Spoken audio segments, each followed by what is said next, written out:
Good afternoon, everyone. Wow, people love art and sports, clearly. I'll just, take a couple moments to let people come in. I am just so excited about the turnout. A funny note is that this was going to be a gallery tour, and then we were all just going to go together in the galleries and look at art together, and then we realized it's going to be a big crowd, so we moved it here. So I appreciate your flexibility in pivoting, and to the Art Institute staff also for helping this too. Okay, so good afternoon and welcome everyone. Thank you for joining us. I'm Emily Fry, non-sports person, but the Executive Director of Interpretation here at the Art Institute, and I am delighted to welcome you to today's program, Epic Matchups, where art and sports collide. So today I'll be in conversation with LJ Rader, the creator of the popular Instagram account Art But Make It Sports, and sports photographer Kevin Sabitus on the connections between sports photography and artworks in the museum's collection and beyond. So in Chicago, you really don't have to choose between arts and sports. They're both part of the city's heartbeat, and they shape how we experience the city. You feel the same energy in museums, stadiums, and arenas, which are all gathering spaces that bring people together through moments we celebrate, debate, and remember long after they happen. And Chicagoans, we know what this feels like. We show up for our teams, we carry those moments with us, from the Chicago Sky Championship run to the Chicago Bears appearance in the Super Bowl 41. Those aren't just games, they become part of the city's shared memory. And even our lions outside of the museum are always dressed to become beacons of civic support. And you can't tell me that Chicago Sky jersey is not the most adorable thing ever. So that's one reason why this afternoon's conversation feels especially fitting. So LJ Rader's account, Art But Make It Sports, really bridges these two worlds in a way that feels both unexpected and instantly recognizable. With more than 1 million followers, his pairings of art and sports have made art fans into sports fans and sport fans into art fans. But Art But Make It Sports has a way of revealing the artistry of sport and the emotional power of art. LJ's matchups illuminate something fundamental, our shared desire to find meaning in moments of drama, challenge, triumph, and failure. And this is one of his earlier posts which pairs Josh Allen of the Buffalo Bills with Francesco Boneri's depiction of the resurrection, which is currently on view in the Art Museum, in the Art Institute in Gallery 211. And both images really bring a striking sense of life and suspension, the feeling of the figure or the football Jesus almost levitating, creating a powerful visual connection. So whether you came here this afternoon on Team Art or Team Sports, one of the things that we'll explore is that artists have long been drawn to movement, ritual, and the emotional intensity and beauty of athleticism. Okay, so across cultures and centuries, sports have given artists a way to capture something larger than the game itself. The artist of this Mayan ball player panel feels almost like an ancient frame-by-frame analysis of play. And although in the sport, the general aim was to keep a solid ball from touching the ground, kind of like a keepy-uppy game, and you deflect it from your body, but in these ancient games, they tend to be very aggressive and could lead to the sacrifice of the loser. In 1915, Kazimir Malevich used the figure of the football player in this painting to forge an entirely new visual language. Breaking from realism, the work fragments the athlete into planes of color and movement, inviting us to reconsider the assumptions of representational painting, especially how football, motion, and form might be seen beyond literal depiction. And Richmond Barthé often found lyricism, grace, and the physical power in the boxer, this work on screen. The artist modeled the boxer from memory, inspired by the famed Cuban featherweight Eligio Sardinas Bonfalo, better known as Kid Chocolate, who Barthé said moved like a ballet dancer. Barthé explored the expressive potential of the body's form, pose, and movement. And more recently, the Art Institute's acquisition of The Dugout by Norman Rockwell captures the anticipation and the sideline drama that unfolds around the game, especially as Rockwell stages the dejected Cubs player with the elated Boston Braves fans as a study for the 1948 Saturday Evening Post cover. So what all these works remind us is that sports give artists a way to monumentalize what might otherwise feel fleeting, a gesture, a burst of motion, a moment of suspense, or the emotional life surrounding competition. Harold Egerton, the photographer of this image, advanced strobe photography in ways that transformed sports photography, making it possible to capture split-second action with unprecedented clarity. So with all that in mind, a little, art history lesson, it's my pleasure to introduce to you to today's speakers. LJ Rader is the creator of Art But Make It Sports, and he's a former Emmy award-winning Olympics producer and now works full-time in the sports data industry. And he's going to share a bit about his creation of the account and his process. And then he'll be joined by Kevin Sabitus, an award-winning freelance sports and commercial photographer who's relocating to Chicago as of this weekend. And Kevin has been part of the NFL Photos team since 2021 and the WWE Photos team since 2025. Kevin will provide insight into his own process as a sports photographer and how his images work at the intersection of art and social media. So without further delay, please join me in welcoming LJ to the stage.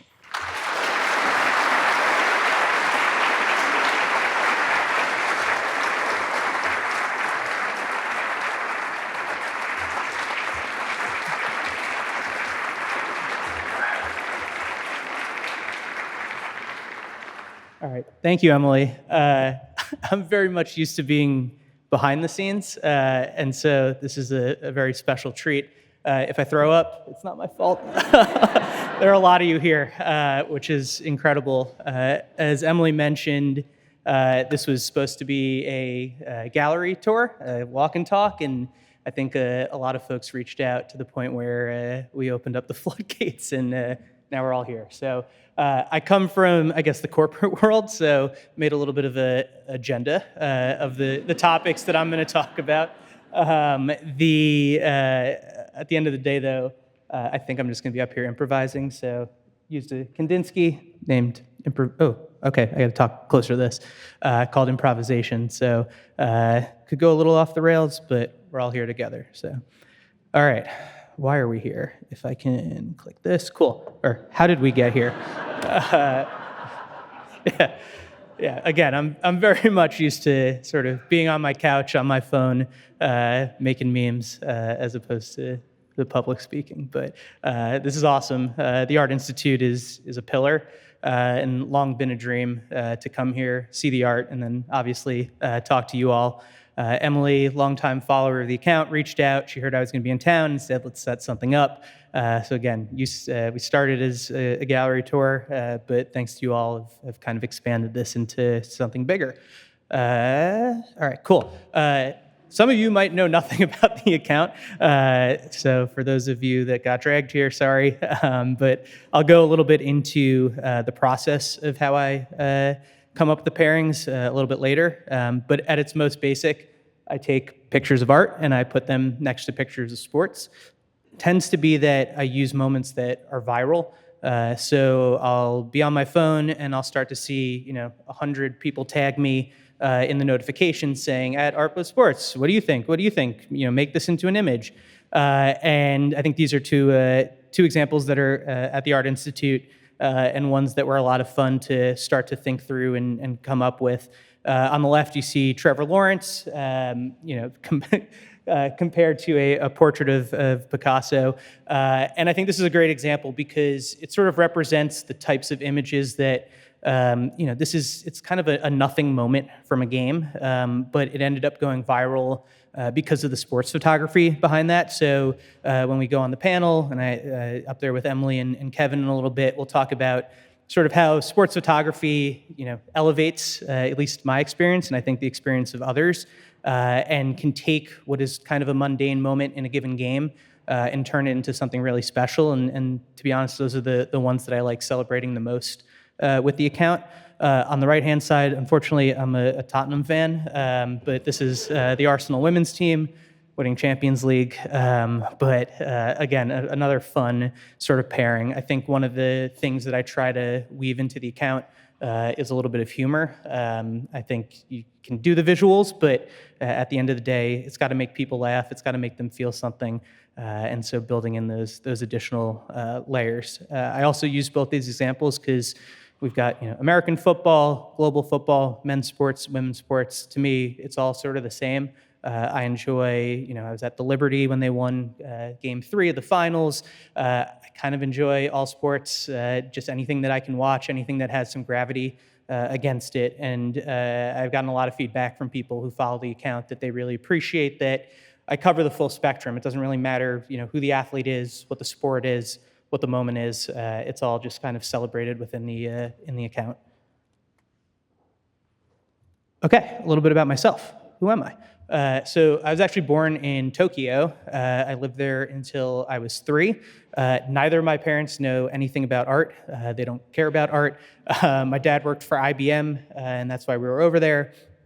My mom taught English to Japanese students and eventually became a preschool teacher. But my love of art is from my grandparents. So my grandparents, who have both since passed, way back in the day, owned a parking garage in the West Village. And they didn't have a ton of money, and their patrons didn't have a ton of money. But the folks that used their garage were a lot of them were kind of starving artists, and so they would barter. And so my grandparents amassed a handful of artworks that I think are collected in museums now, and had them scattered throughout their house. As you can see, it's not the best picture on the right-hand side, but there's a nice piece of artwork up there. On the left is a Ben Shahn piece, not one that they have. This is one that's part of the Art Institute collection. And then in the middle is an artist named Michael Goldberg. Again, not the same piece that they have, but there's a Michael Goldberg in my parents' house now because it got passed down. So yeah, my grandparents used to take me to museums, gave me an appreciation for art. I think one of the things that I hear from folks about the account is that they use it as kind of a teaching tool for, educators reach out and say, this helps them introduce their students to art. And so I think I was lucky enough to at least get that from my grandparents, but it is fun to know that the account gets used in that capacity. Cool. Oh, and shout out to, I'm going to butcher his name, Bruno Krauskopf is the painting up there. And this painting hung in my room growing up. And then I was able to turn into a meme for this viral photo of Jordan Poole. They shot him at like a media day, and he was clearly very pissed off, not happy to be traded to the Wizards. Again, that level of humor ends up playing really well in the account, and I like weaving it in. And then Dr. Schoenfeld. So love of art from my grandparents. Never really thought anything about art history. I just enjoyed seeing art. But then I took a Art History 101 class second semester of my freshman year. Told my parents that I was thinking about minoring in it, and they said, "Do you want to work in art?" And I said, "Absolutely not." No offense to anybody here that works at the Art Institute, but it was not. I was more just interested in learning more, and my parents said, "Do you want to just do that on your own time?" So I kind of did. I traveled a lot for work, and every time I'd try to tack on an extra day or two to see, all the museums in a given city. I would document everything, and that, I guess, brings us to the next slide.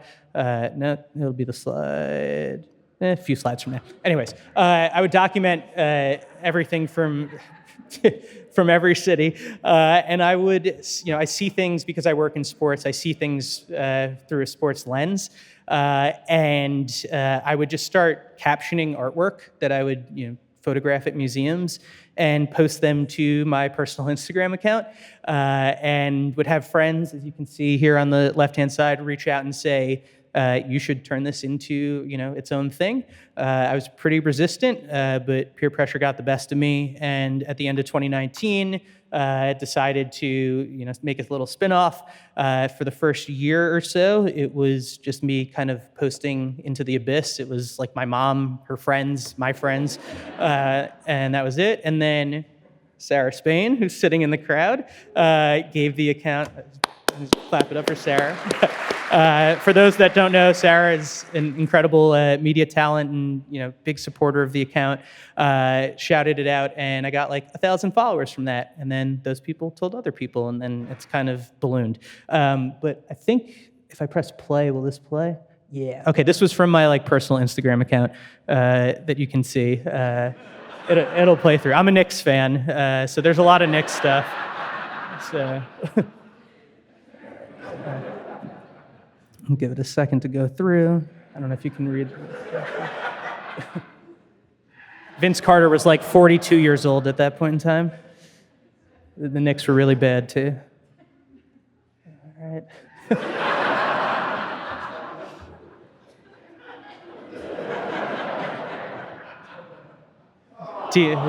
Yeah, sorry. I was waiting for the Knicks to win the lottery, and then they inevitably lost.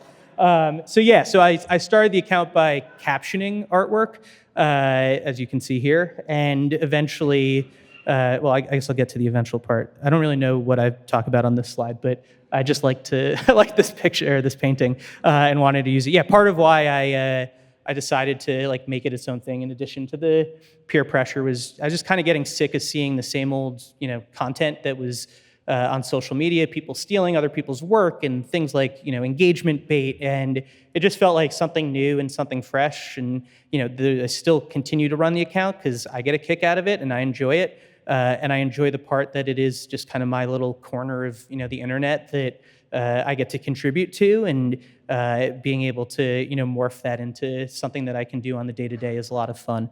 But as far as the process, okay, cool. So on the left-hand side is just a screenshot of a folder. I should have taken a video like I have with the other one, but there are 15,000 photos in that folder called Meme Fuel that are from all over the world that I photographed myself.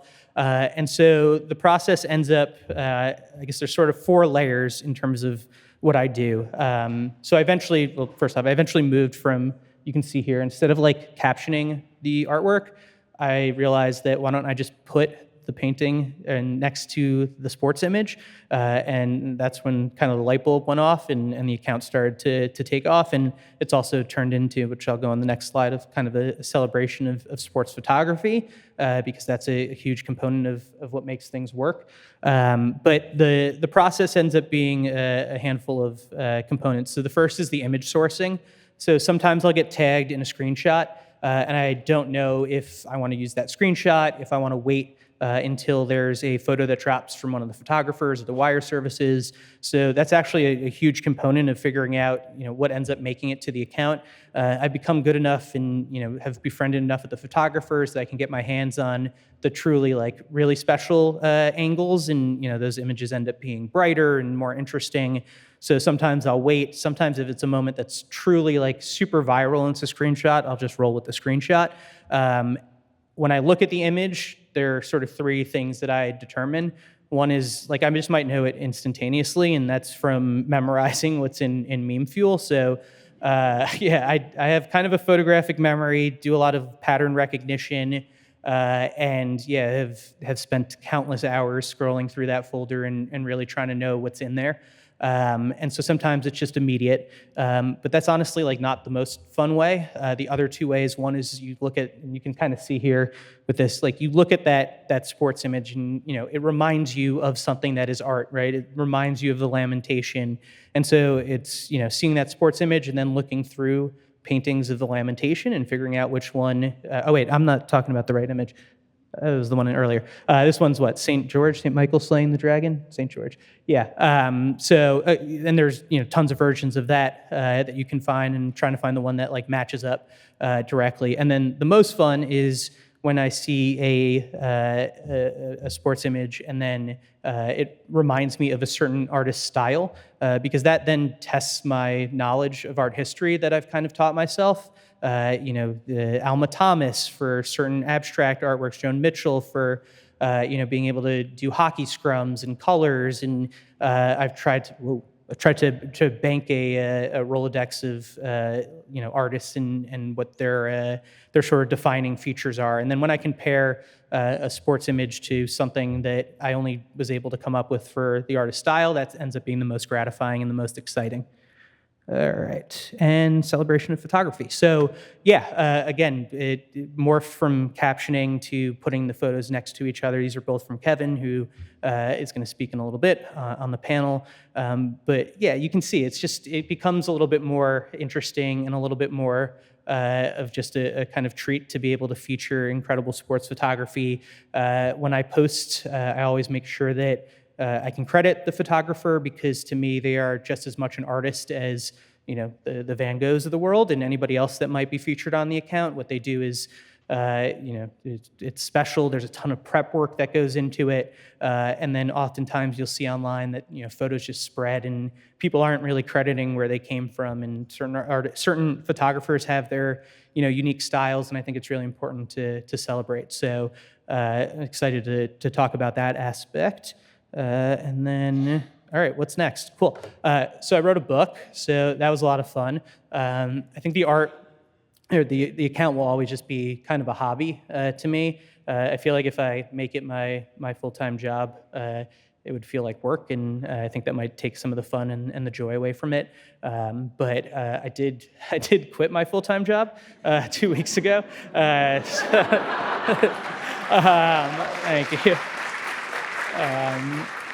So I ran what was called the Broadcast Product Group for a sports data and technology company. So we basically did they still do, I don't anymore, all the statistics and research and research tooling, the coalescing of historic data, the graphics integrations for any sports broadcasts that you watch. So I come from the sports side and not really the art side. But yeah, left that to start a sports data company for women's volleyball with my buddy who I've worked with in the past. So super excited about that, hence the volleyball image. And yeah, we'll see where the account goes. I think everything that's kind of come from it has been organic and grassroots, and that's really made it special. It hasn't, felt like anything's been forced, and it's given me opportunities to, come up here and, thank God, not puke in front of everybody, at least not yet. And yeah, excited to dive a little bit in with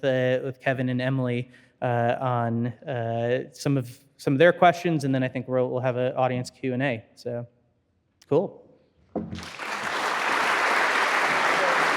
Here.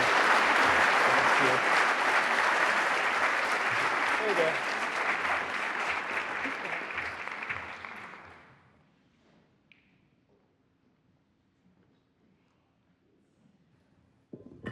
All right, thanks for that, LJ. Your exciting career. Also, life changes, sharing that too, which is nice. Okay. So we wanted to use this panel discussion as a unique way to really merge kind of the sports photography angle and about that process alongside what you do. And so, Kevin, excited that you're here. Thank you. Can you just share a little bit about how you got into sports photography, your process, and also, lastly, what you thought of when you first saw LJ's account? Yeah, for sure. I went to Notre Dame down the road, and my senior, we're back. Yeah, and I joined the school paper. There's actually a couple friends here. They were on the team with me over there. Yeah, it was late. I mean, late for college, but senior year. Just started shooting the men's basketball team and a couple other things, and got a regular person job for a year or so, and then kind of had a couple lucky breaks, worked for the Kansas City Chiefs. There we go. And then the Tampa Bay Rays for a few years, and then kind of just started freelancing after that, worked for NFL photos, which I still do, and then joined the WWE staff. All contract stuff, but in the last year. So my process, I think you just put a lot of reps in, and you get comfortable being put in kind of like weird situations where you don't know what's going to happen because, sports are random and you don't really see what's going to happen, and just making the best of those moments and kind of like knowing where to be in certain moments. You're going to miss stuff and being okay with that, and then just trying to convey emotion. And you have these like superhuman athletes in front of you, so when they do superhuman stuff, being able to capture that. I think I found your page. You did something really funny. I think it was that. A photo from my friend on the NFL team, Catherine Riley. And the word of mouth kind of traveled. It's a very small community of like sports photographers in America. So, you started collaborating with people, and the word got out, and you were always giving credit, which we really appreciated, and kind of like boosted our industry a little bit. But I was like, man, this guy's funny. So like I started tagging him in a lot of my posts and just being like, if you find anything, like, just let me know. My DMs are, if you look at with Kevin, is just tag. Yeah. And then I'll see inspiration and I'll make a post and it's tag. It's great.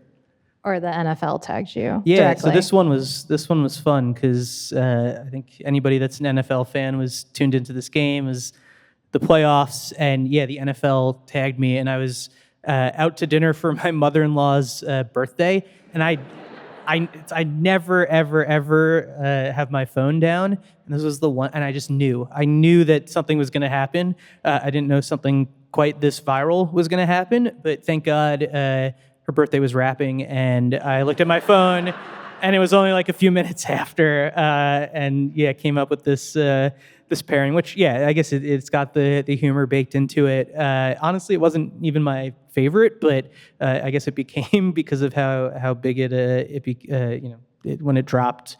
My phone, I think I still have the same phone. It overheated because of how many notifications I was getting and how many people were following. So it was a pretty fun experience. Made my mother-in-law's birthday worth it. So. Well, I mean, I think that especially in this example, you were able to, the subject matter is obviously like humorous and like has a nice connection with Jason Kelsey, who was probably drunk too, as well as the Feast of Bacchus. But then like you do this like uncanny thing of like, you have the composition, you think about the lighting, and finding these pairings is it's like it immediately snaps, in lots of different ways. Yeah, and I think that's part of why, I think the account blew up when it started featuring sports photography. Like Kevin and his team, they do so much prep work to make sure they're positioned in the exact right spot at the exact right time. He was telling me earlier about, Super Bowl. They've got 6 different shooters all over the halftime show. And so it really is an art and a lot of work that goes into capturing that exact moment in a similar way to how an artist might, be deliberate about what they're painting, so or sculpting. And so it ended up being really exciting when I sort of took that step, and then That's great. So thinking about that deliberateness, when we were preparing for this talk, I said, oh, you probably just shoot, like 100 images in a football game. And you're like, oh, Emily, it's more like 4,000 plus. And I had no idea. So, in thinking about, your images are incredible. And just as an artist, is like all these choices and decisions that you're making, what do you hope to capture in a sporting event? And then technically, how do you get the image?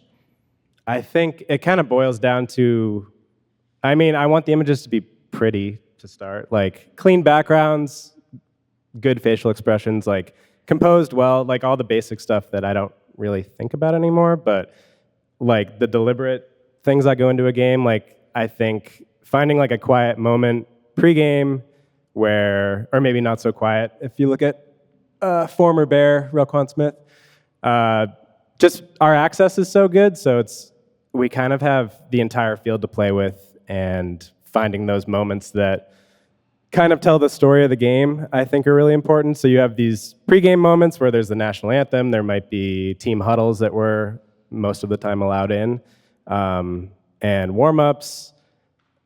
After that, it's sort of like, how can I tell a story of the game? So like the photo on the right here, that was the NFC Championship game in 2023.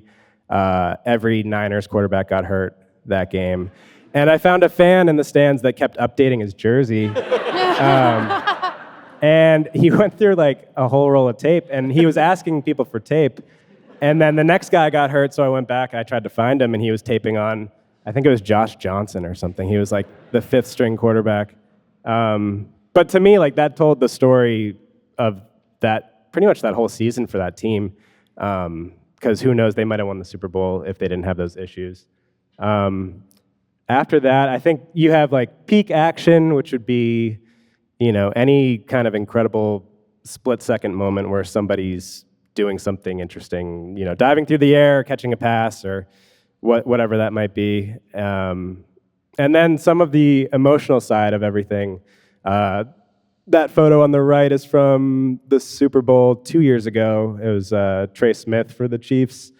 I was assigned to do all the Chiefs stuff pregame, and he was on the Chiefs sidelines during the anthem, and that's kind of the moment where everybody, including myself, if it's a big moment, I'll like kind of look around and take it all in. And there was a lot of emotion on the sidelines, so I didn't really prepare for that exactly, but I had a 400 millimeter lens, and I figured if I kind of go tight, I can capture some of that at a different angle than what you might see, like take advantage of my access at the very least.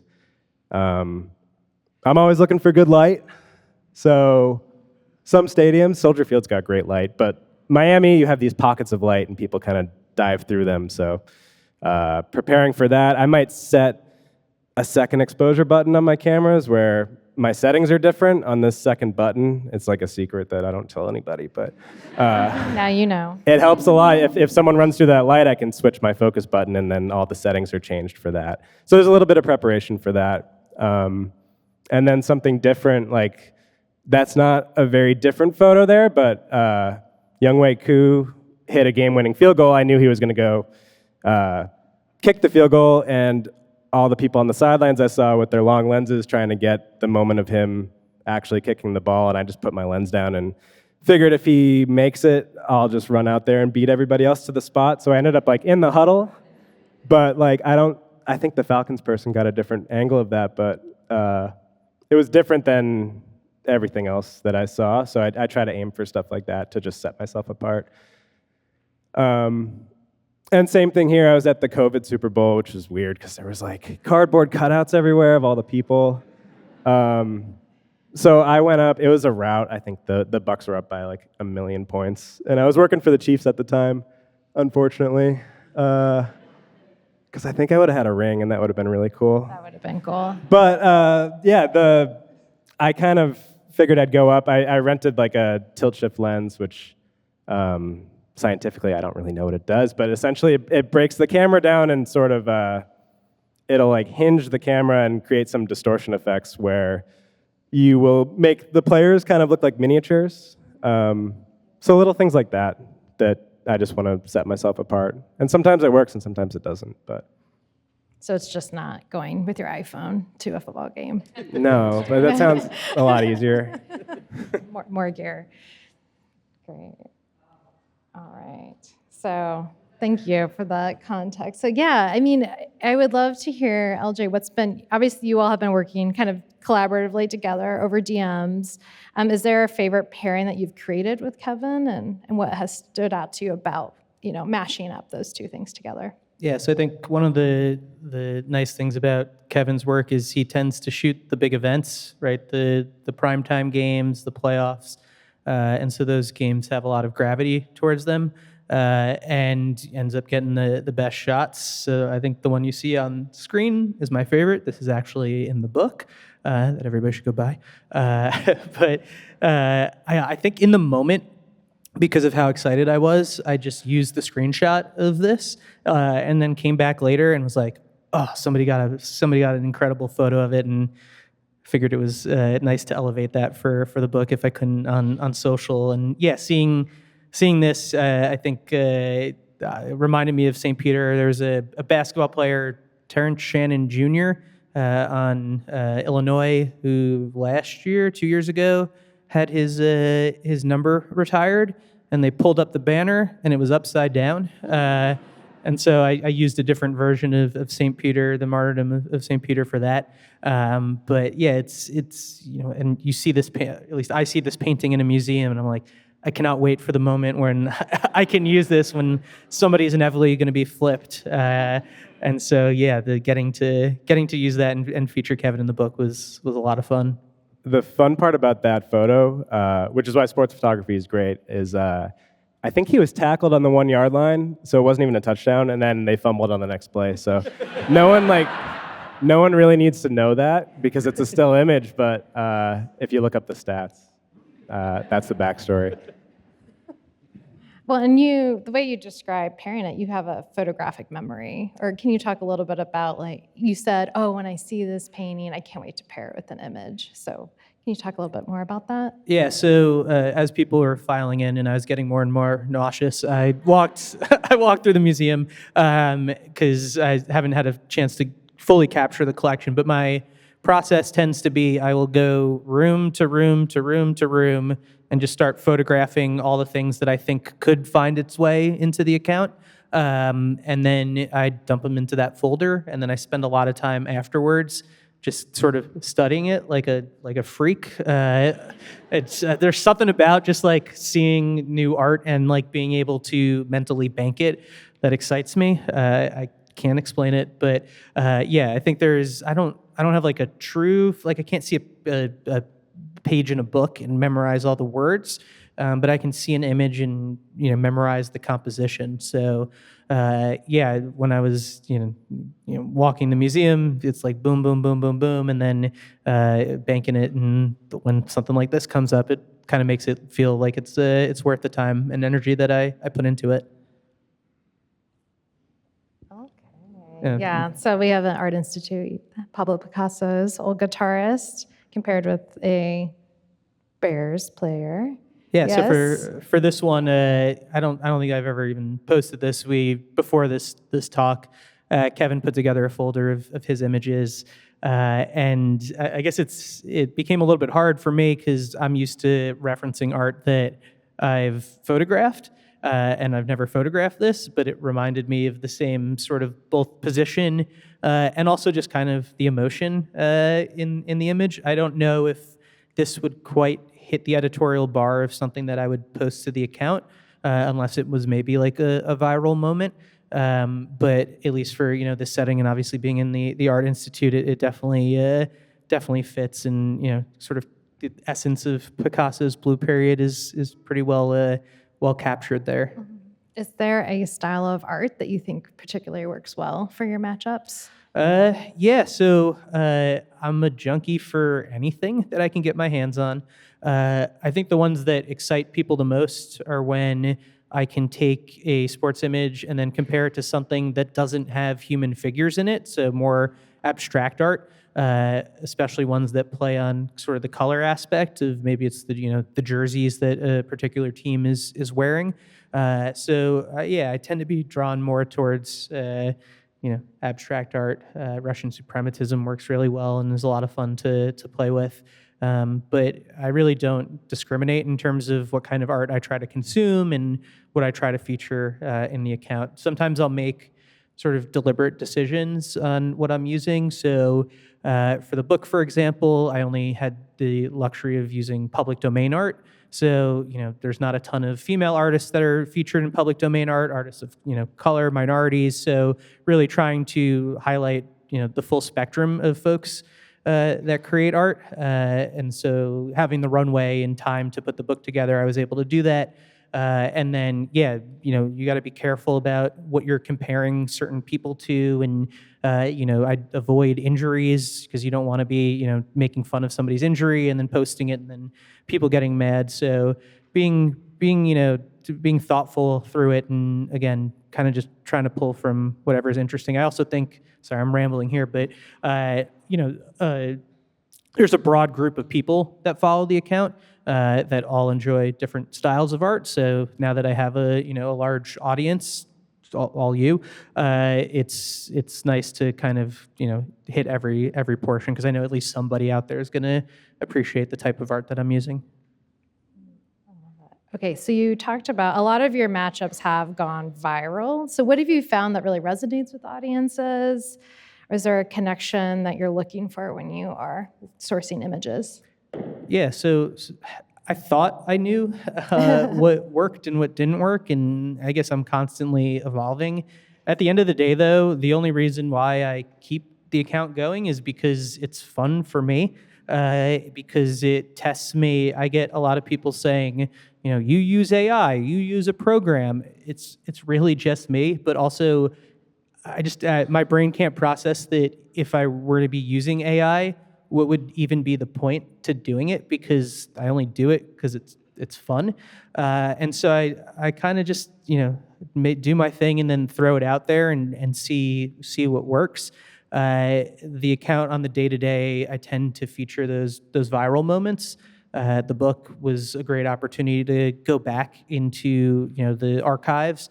Getty was really helpful in making the book financially feasible and just sort of giving me access to all the photos that they have. So like Brandi Chastain, her iconic photo, like I could post that tomorrow and people would be like, okay, that matchup is interesting, but it sort of has to be tethered to a moment that has to do with either the U.S. Women's National Team or Brandi Chastain. And so getting a chance, Willie Mays making his incredible catch, being able to go back into the archives and pull is more fun for me. But the stuff that tends to go viral are the images that people are already tagging me in. It feels like kind of an obligation these days, where people like get mad if an image goes viral and I don't do it. So that's a whole other thing I have to grapple with. But yeah. Well, I wonder, I imagine that many of these artists would appreciate some of your matchups. In particular, we have this image of Renoir up here of the two sisters, and it makes me think about artists who are always drawn to kind of spectacle or figures on stage. And although these two sisters were, kind of invited to the studio and Renoir painted them, and you're photographing live events, there is like some quality to many of these mashups and some of these artists who are wanting to kind of create these like iconic images, showing these like bold gestures, also really trying to capture some of these everyday moments. Yeah, I always wonder, like, if Renoir was still alive, what would he think about the account? And it is fun to feature contemporary artists that are still alive, because I get very interesting feedback from people. I don't know if folks know the artist Bisa Butler, but she's supported the account, and I've used her work without her knowing about the account. And then because I tag whoever the artist is and the photographer. And she hit me up and she's like, "Oh, this is incredible." So that was a lot of fun. But yeah, it's the details of the painting and sort of the potential humor behind this. Out of respect for Renoir, I flipped the sports image on this one as opposed to the art, because we are where this piece of artwork lives. So that is also something that oftentimes I'll like look at certain details of a painting as opposed to the whole thing, and certain crops and moving stuff around. And, that's a whole, like, was it the Garden of Earthly Delights becomes, it's one, I guess a triptych, but it becomes like 100 paintings in my mind of all the different little, scenes and vignettes that could be referenced. So that's great. Okay. So Kevin, similar to artists who are trying to kind of capture action, you capture split-second action. That's your job. But what you have to make a lot of choices in terms of framing, vantage point, gesture. So what do you hope visitors experience when they see your images in this kind of, for these fleeting moments? I think I kind of worry about the technical side of things. So for photographers, like f-stop, I have a bunch of prime lenses that I use where there's no zoom and you get a little bit more of that depth of field, blurry background. So I have my own style that I use, and a lot of other people have similar things, but it's more just about can I find the good light in a stadium where if something happens in this corner, I'm like praying it's in this corner, and then it'll look pretty. But if I'm on the other side, it might not look good, and if something happens there, you're kind of wasting your time a little bit. So a lot of it is like anticipation. I might need to know, the tendencies of each team, if they like to throw deep. Like when I was with the Chiefs, they used to throw deep every week, so I'd have to go all the way down the field just to kind of get ready for that. The rest of it is just, there's a lot of luck involved, like right place, right time. And then when that moment happens, like being ready for it, if you have to switch cameras or whatever it might be. Like this photo here, I thought I was gonna get completely run over, and my heart rate was like 180 for the rest of the game. Because it was a 50-yard run, and I didn't expect him to go that far into the corner, but sometimes I just set up and hope something happens. So I think it's, if people go to your Instagram, right, on your reels, you have a video of somebody throwing out the first pitch, and you're getting hit by it. So.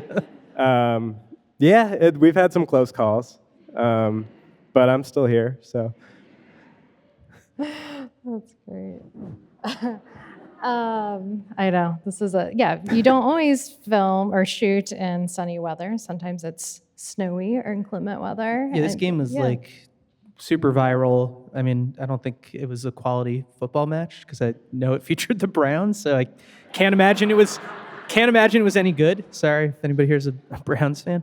But yeah, because of how much snow was going on in this game, I started harassing Kevin for photos because I knew he was shooting it, and he sent me a bunch. And it turns out I sent him, like, I knew this is one of the very few times that there's like a certain piece of artwork that I know I want to reference. I think I had this one banked for a long time. I was like, this is my perfect opportunity to do it. And then Kevin sent a bunch of stuff over that like didn't work. And then I was looking closer. You had thought like the figures in the foreground were going to work. And then I was like, oh, the people in the background. And I zoomed in, and it ended up pairing really well. So this was fun. Yeah, the out of focus players in the background worked out this time. So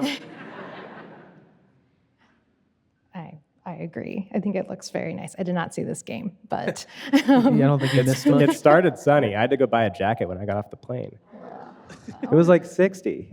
It's wild. And then that happened, so. Wild. I mean, so how has it changed? I mean, you have this image. How has social media in your account really changed how people are encountering sports photography? Is it, do you feel like audiences are more engaged in like the images that you create? Are you also feeling like it's expanding your audience too on your account? Yeah, so I hear from a lot of photographers, they get really excited when their photos make it to the account, and I do think it gives them a sense of the fact that they are artists in their own right, and they're taking something that might be their job, but it really is both a labor of love and a true like practice. And I think here that becomes sort of the version of having a Sports Illustrated cover that you might have back in the day. And so I do think it hasn't elevated sports photography, but it's definitely, been able to shine a light on, the folks that are out there and truly taking the best images that resonate. Because oftentimes, like, I don't know, for me at least, I watch a game and the thing that I remember from the game is the photo. I don't remember anything about the game. And the best photos are the ones that can tell a story and capture everything that happened in that given game in one image. And yeah, so those are sort of what I take away from a given game. This one, again, the humor part, some dynamism. But yeah, so I think everything that you're seeing now is Kevin's work, but some of the techniques too that sports photographers are starting to use and experiment with. We were talking about one of our favorite photographers, Steph Chambers, who, look her up, she does an incredible work of taking sort of these mundane moments in a given game and just making them feel like somebody truly painted them, and you kind of puts you in the moment and the place, and with so many different games and so many different photos, it's really hard to differentiate. So anytime you can see something that's more unique and a new technique ends up being exciting. I am curious because I don't really know how you capture something like this. So like what goes into it? I guess we would call it a pan because you're panning the camera, but you'll turn your shutter speed down. I think this might have been a 20th of a second, where if you want like to freeze your action completely, you'd go to a 2000th of a second. So there's no movement, but when you slow your shutter speed down, the shutter is open for longer.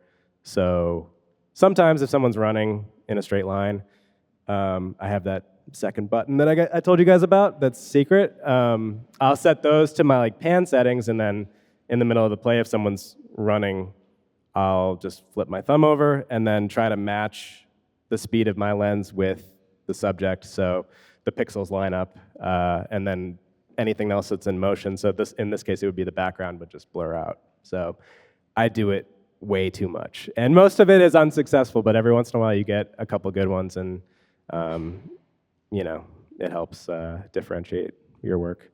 Well, I think what is unique about this image and of the speedy dachshund underneath it is that the subject is really the speed itself, and that's what you captured. It's right. Which I think the painter, who is part of the, wrote a futurist manifesto, probably would have loved this image of yours, and probably would have included it in his manifesto too.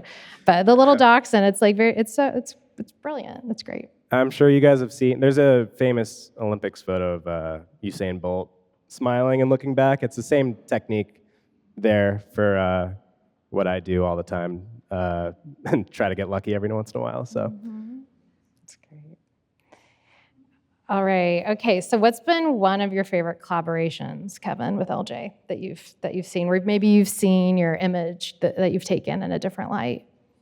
This one here it made me laugh because I think it was a night game, and it was like 2 a.m. and I saw he posted this, and just the painting is very serious, and then you have this. I think your account's very funny. So when you see a combination like this, it kind of made me laugh because it's so spot on with the positioning. Yeah, I would say this one.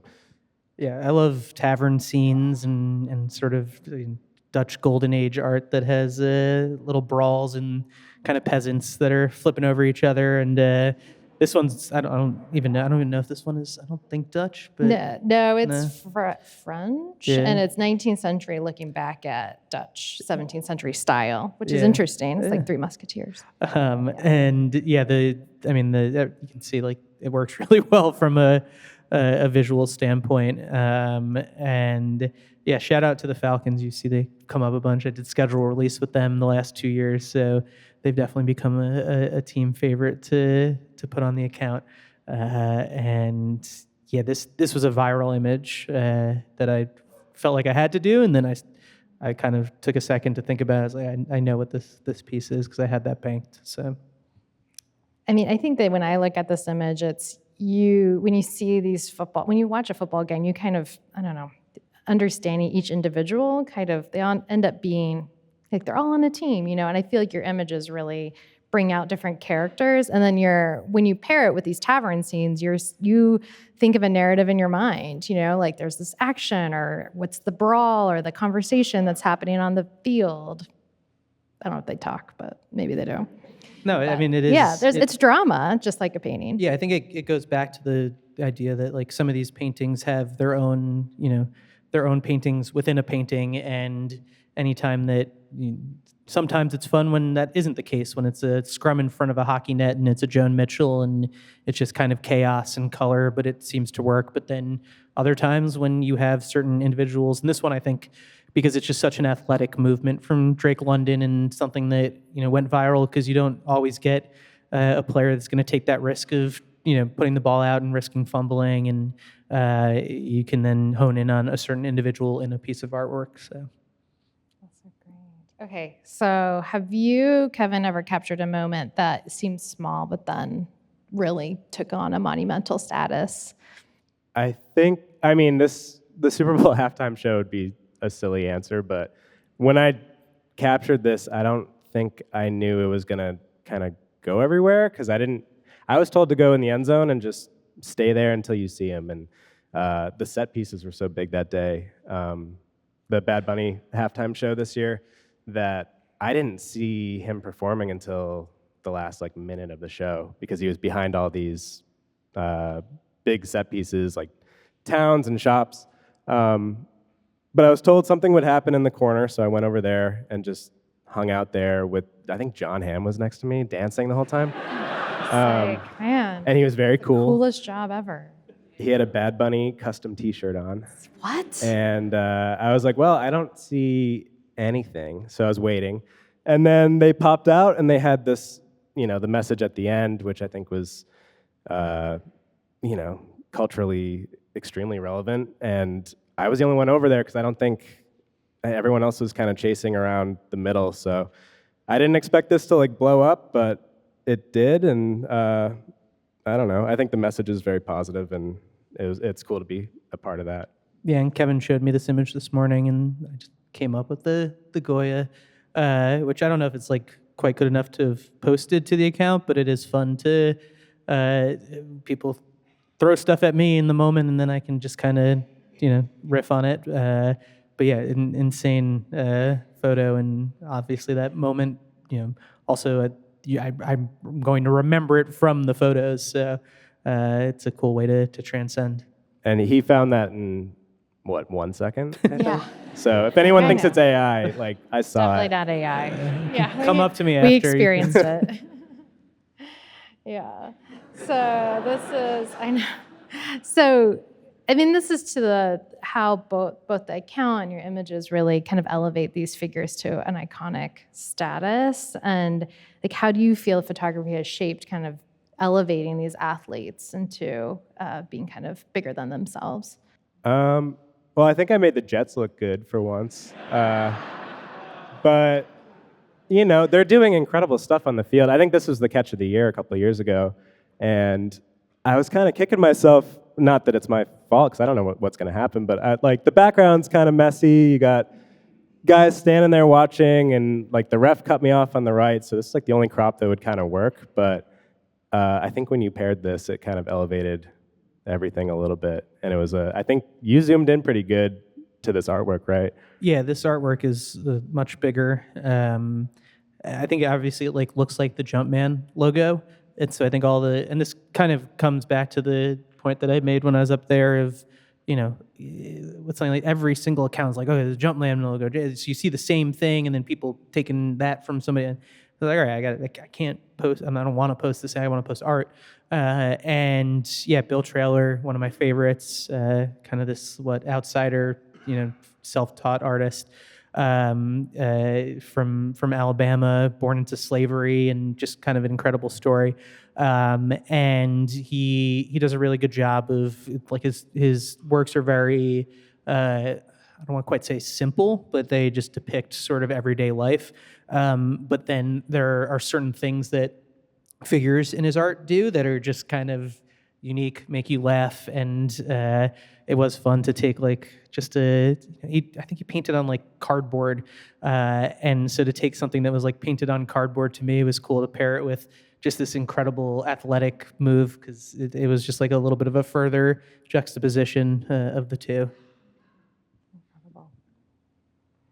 Okay, so wrapping up our panel discussion part, how has this project changed how you look at art or sports? And that's to you as well. I'm curious how participating in this has changed your view of art. I think it just helped enhance it. I think it's kind of just reinforced my love for it. I think getting feedback from folks like yourself that this has allowed you to bridge a gap with a spouse. One of you likes art, one of you likes sports, and this is the one thing you guys have in common. Which maybe you need to reconsider your marriage.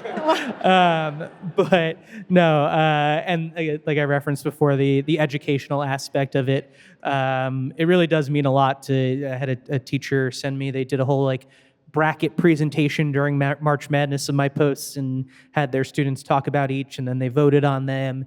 And yeah, you're kind of taught growing up that you kind of have to pick one. You kind of have to be either an athlete or you got to be an artist, and you don't really get a chance to, be a little bit of both if you want. I think it's kind of shown people that you can like both art and sports, and they both feature improv. They both feature, you have to practice if you're an artist. You have to practice if you're an athlete. Our favorite athletes are usually the ones that are the most colorful, and there are just tons and tons and tons of parallels between the two. And I do think it's important that, at least for what my account tries to do, to show people that they're not that different, and we shouldn't be told that they are different, and you should be able to enjoy whatever it is you want to enjoy. Yeah, I've always been a huge sports person, and the art side of things, like I've been very heavily into music and movies my whole life, and more pop culture kind of stuff, and less involved with fine art. But I think this is it's been cool to be part of it, to be part of this whole account, just to learn a little bit more and kind of see, different periods of history and how different everything is, and it's inspired me to be, I guess, more present with when I'm presented with stuff like that. So. Yeah, I mean, I think what I appreciate about it, and probably why I was like stalking you and following you for so long, is that it's like bringing art history to such a wide audience, and that it's also really throwing into relief that all art was pop culture at some point. It was of the everyday. You have this image of by Van Gogh, kind of showing this like image of endurance or kind of survival. There's like this emotion, and you're comparing it to George Kittle who I think lost this game apparently. I don't know, but it really adds like a layer to comparing these two, what that means, and really how our visual culture really, whether it's a Van Gogh or if it's a sports image frame, it's all relevant. Absolutely. Yeah. Great. Okay, so we have some time for questions. So if you have a question, we have folks with mics, so we'd love to hear from you. So just please raise your hand, and a staff member will bring a microphone to you. I'm going to head towards the front. Come down. All right, we've got one right here. Do you ever think about like the George Lucas type aspects, like wanting to go back and like redo a photo? Like, you see something later on that's like, that would have been a better one for that one, and I wish I would have done that, or maybe even post something twice? Yeah, it's the worst.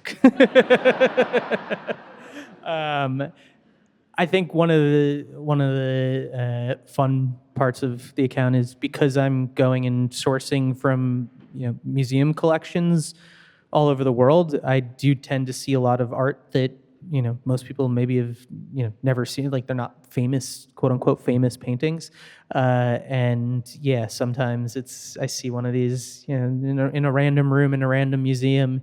I'm like, oh, that was that thing. I don't think I've ever gone back. Just with the Kevin's piece in the book, it's a little bit of like maybe redoing the sports image side, being able to take a screenshot and using the actual sports photo. But yeah, it's terrible.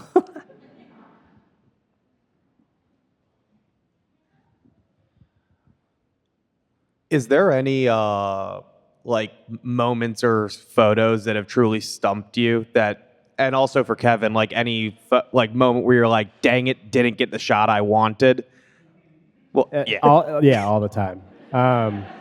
Most of the time I work these games alone, so I'm trying to figure out where to be, because it's a 120-yard field, so I miss stuff like all the time, and you just can't let it bother you at that point. If there's something in my lap that I miss, I think I like hit a wrong button when I moved my camera. It was like a one-handed catch in the playoffs for the Patriots game. It was like in the snow, beautiful, right in front of me, and my camera was like off because I hit a button when I moved it. So stuff like that really kills me, but just wrong place, wrong time it's kind of what happens. So.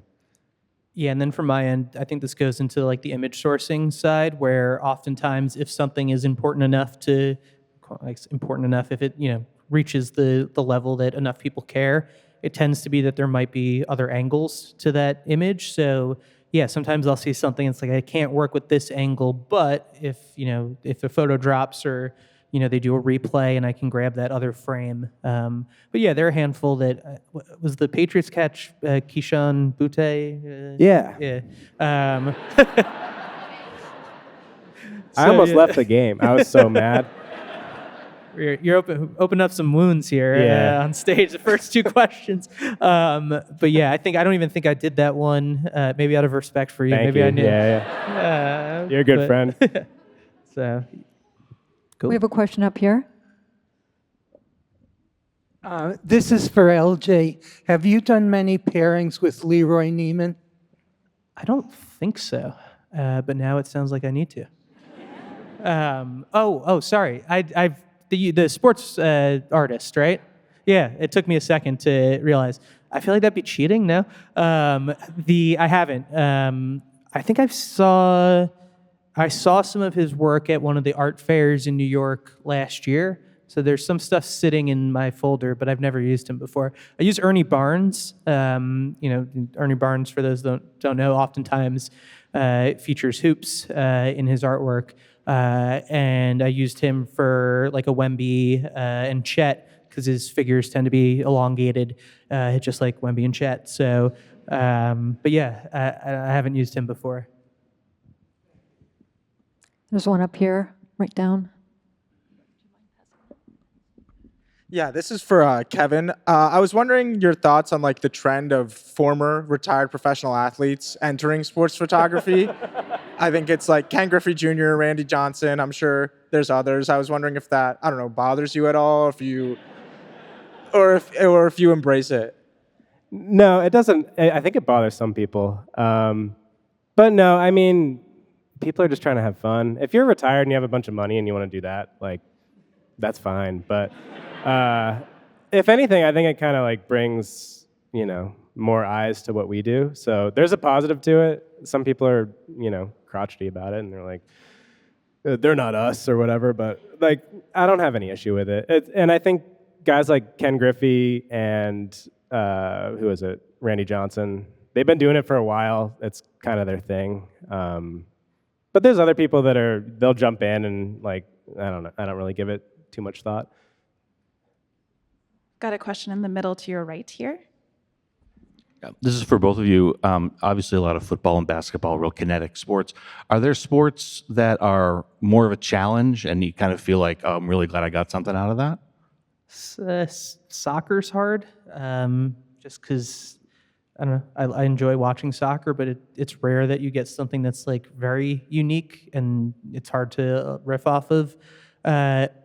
Football, I feature a lot, but is also just a little bit harder because they have helmets on, so you're not usually doing like facial expressions and matching on that.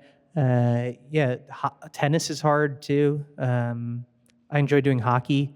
A lot of like the lighting and the color plays really well with abstract art. So I don't know about what are you in for shooting. Kevin's got a whole portfolio of like incredible WWE work. It's a challenge because you're shooting through the ropes. I'm usually ringside, and there's kind of a dance you have to do with the TV cameras that are there. Because in most sports, like TV gets priority. So I'm kind of tied to their hip, kind of moving in tandem with them and trying to shoot through the ropes. And there's a lot of high spots and dangerous stuff. So just being prepared for all that and sort of knowing where I can be and like what where the lights are and everything. It's a challenge, but it's really exciting. So.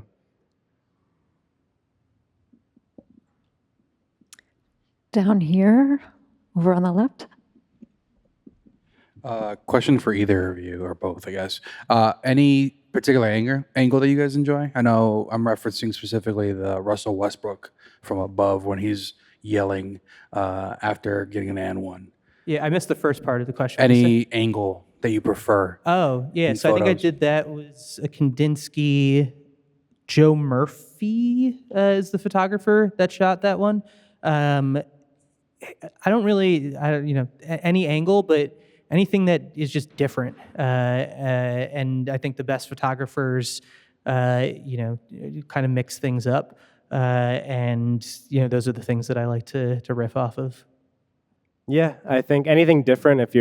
We do remote cameras a lot, so we'll set up something, up in the rafters, and then we'll have a remote trigger that, so we have it all set up with different focusing styles, and that sort of just, if we're doing a gallery, it breaks things up a little bit more, so it doesn't all look the same. But in terms of NFL specifically, or a lot of sports, like I see a lot of people when they're just starting out, they're standing up on the sidelines, and like I really try to get as low as I can to make these athletes look bigger, because if I have that angle, it just makes the horizons look nicer, and you end up with making these people look more important. So.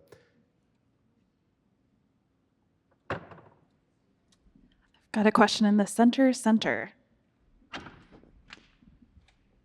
Wayne Gretzky said, "I don't skate to where the puck is, but to where the puck is going to be." Some of your work looks like you saw the play developing before it happened. How do you get that?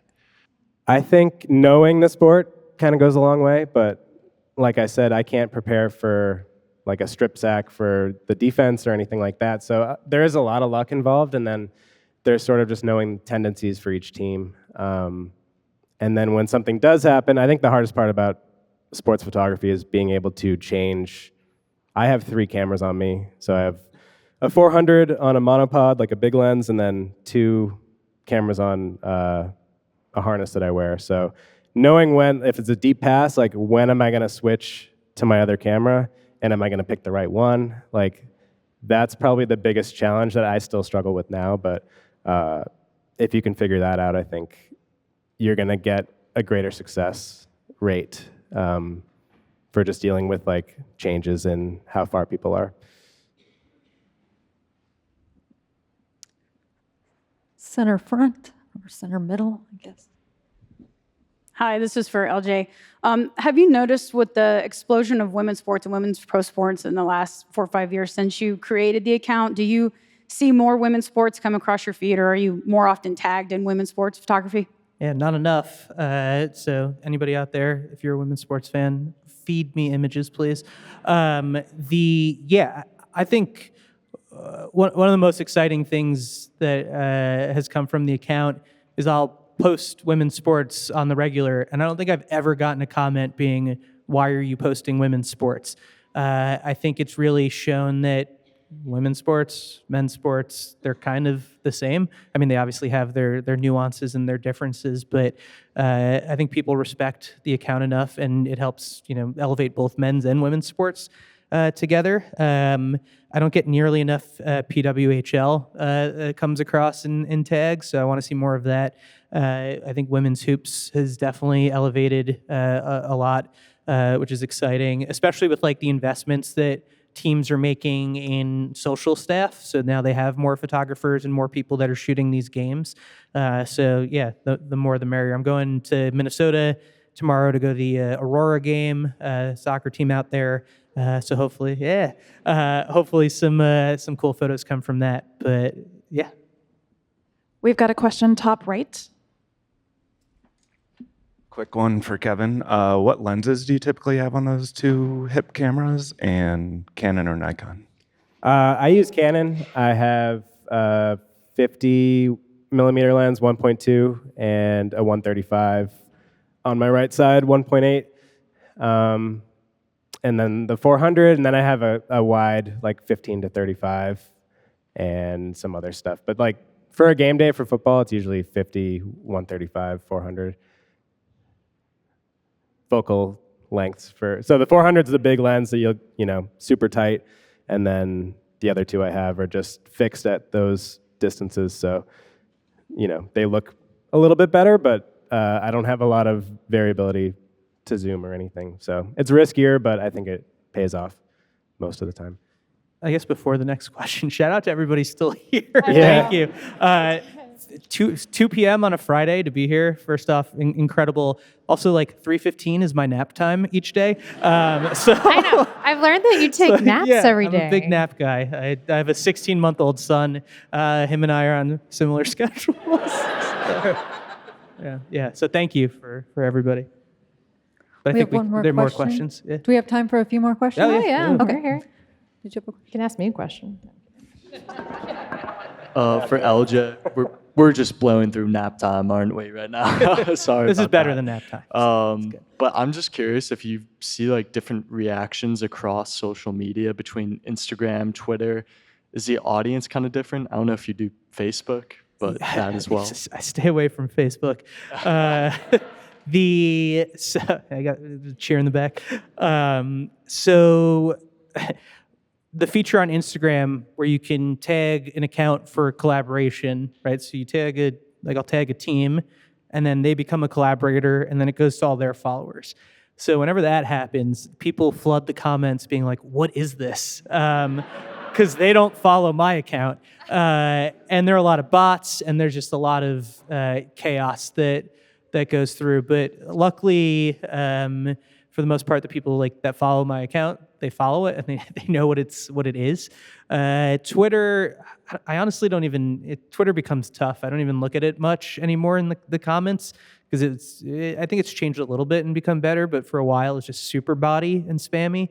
Instagram feels a little bit more like a museum and sort of a library and celebration. But yeah, whenever those collab requests get accepted, I dread looking through what my notifications say. Got a question towards the front here. This one's for LJ. I was wondering what inspired you to make the move and actually quit your job and do what you're doing now? Yeah, that's a good question. So I wanted to be my own boss. I've worked in sports for a long time. I was a producer on the Olympics, was a fantasy sports writer, was early on the product team at DraftKings before it became like gambling and DFS, and had been with this last company for, I guess, 9 years and learned a lot through all my stops. And one of the things that I could see at all the places that I was at was that women's sports weren't really being taken seriously from a data standpoint. There was a massive delta between the attention that these sports were getting from like a viewership side. So, you turn on the volleyball championships and you got 1 million+ people that are watching and tuning in. Granted, these are, the early rounds are like buried on ESPN Plus and, they aren't brought to the network forefront. But you watch these games and the graphics are just kind of meh because they haven't coalesced their historic data. And so, yeah, my buddy and I have kind of a passion he's a huge women's volleyball fan. I just like the challenge and, being able to actually, people say like, oh, support women's sports, but actually like taking the step to do it. So we've built a lot already and super fun. So excited about the next steps.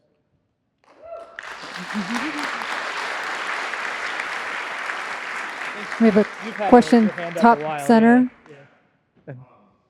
I was wondering if obviously these photos are beautiful, these art pieces are beautiful, and I think it's easy for you to sort of humbly excuse yourself from being a curator. But if you view what you're doing as a curatorial practice, how does that inform what you're doing, and has that changed over time? I guess it's always in the background of how I go about handling the account. I try to keep various standards of, like I mentioned, not doing injuries. Although we were talking earlier about when Deshaun Watson got hurt, that was compared to the vanquishing of the devil. So we managed to break that a little bit. But yeah, I think I take the same steps as a curator might do, but I avoid putting any labels or anything because at the end of the day, I just still think of it as kind of my dumb musings that now have a lot of people that are paying attention. And yeah, I feel like if I thought about it any more, then it would feel like work, or it would feel like something more than maybe it really is. So. One back up here. Hi, LJ. I love that your practice is grounded in featuring art that you've seen yourself in museums. Can you talk a bit more about why you haven't, maybe given into temptation to dive into like an online archive and expand that? I do sometimes. I just don't look and then save the pieces all that often. So, for example, like I might see a piece that reminds me of, I don't know, a Joan Moreau, and it's like, all right, I don't have I went to the museum in Barcelona and I've got a bunch of his work, but maybe there isn't anything in there that strikes me. So then I'll look online through his archive, but I'm not like taking those photos and just dumping them into my folder because part of what helps me memorize them is having shot them and then looked at them after. Otherwise, it's tough to bank, so I tend to avoid like saving those in the folder. We've got a question in the center here. So first of all, I believe I heard you say you were a Tottenham fan, and God bless you. Yeah, not great. I should never have admitted that. But I did want to follow up on your comment about the lack of football pictures from soccer. And I wonder if you have any speculation. Is that pitch side access? Is it the lack of promotion in the media? Is it just that people aren't feeding it to you? Because I think it's an interesting observation. Everyone's leaving because you reminded them that I'm a Tottenham fan. I don't blame them. I'm a huge Arsenal fan, by the way. God so. bless. It was Look like at the dilemma of West Ham game, the last game, for those that aren't hopefully not following the Premier League this year. Basically, Tottenham about to get relegated, Arsenal about to win the league, and Arsenal played West Ham, who Tottenham is in a battle with for relegation. And so as a fan, you have that dilemma of like, do you root for West Ham to win and knock Arsenal out, but then that's what I was rooting for. I'll sacrifice Spurs to watch Arsenal burn. And now I forget what your question.